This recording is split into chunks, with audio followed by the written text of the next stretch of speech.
Hi, and welcome to this week's edition of Timothy, my son, as we look at verse 23. Stop drinking only water, Timothy, and use a little wine because of your stomach and your frequent illnesses. Now, this seems to come out of nowhere, unless you put it in the context of someone in leadership who has stomach troubles, ulcers, or other worry-induced ailments. In Timothy's case, Paul refers to his frequent illnesses. Apparently, Paul was around him enough to know that for Timothy, this was not just an occasional thing. And maybe there was pressure for abstinence from alcohol, like a Nazarite vow, that was keeping Timothy from caring for himself as well as he should. One at a time. I remember a teenager when I was growing up who had ulcers that were really impacting his life. And I remember my mother asking him what he was eating that would cause these flare-ups. And I'll never forget his answer. Auntie Dot, it's not what I'm eating, it's what's eating me.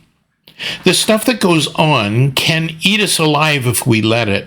My dad always had a very sensitive stomach, which was often affected by the stuff that was going on at work, in the family, and at church.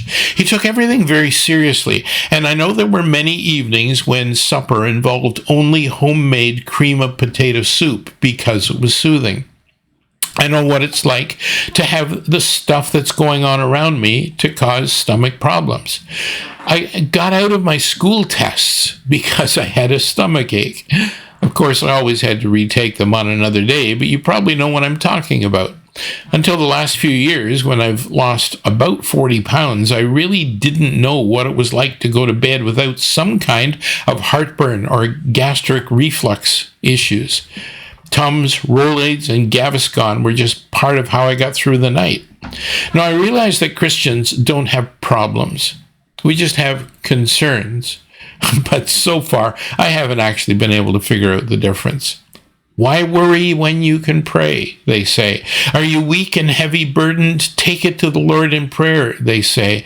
Do not be anxious about anything, but in every situation, by prayer and petition, with thanksgiving, present your requests to God. Philippians 4, verse 6, they say. Oh, if only. If only. We know that we can take any care to the Lord, and He's in control, and we could and should just leave it there in His hands, but so often we don't. We think we've got this, and the Lord seems to say, okay, I'll be right here when you realize that you need me.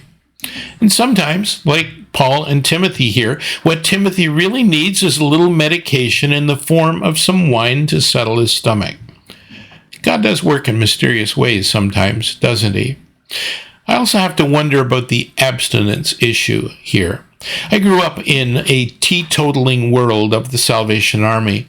Historically, there were some very good reasons for the stance of this international church, going back to its earliest days in the east of London, where the power of drink was so destructive to so many lives. Social drinking was unheard of within the ranks, except where there were problems, and usually they indicated that there were deeper problems. I get it. But there would also be no problems with taking some cough syrup that had alcohol in it for medicinal purposes. It makes me think of Granny on the old Beverly Hills Hillbillies TV show and her medicine, which was really hooch. The biblical expectations around alcohol are really pretty simple. Don't get drunk. Drinking alcohol is expected and even celebrated, such as Jesus' first miracle of turning water into wine at the wedding feast, so the bridegroom's family wouldn't be embarrassed.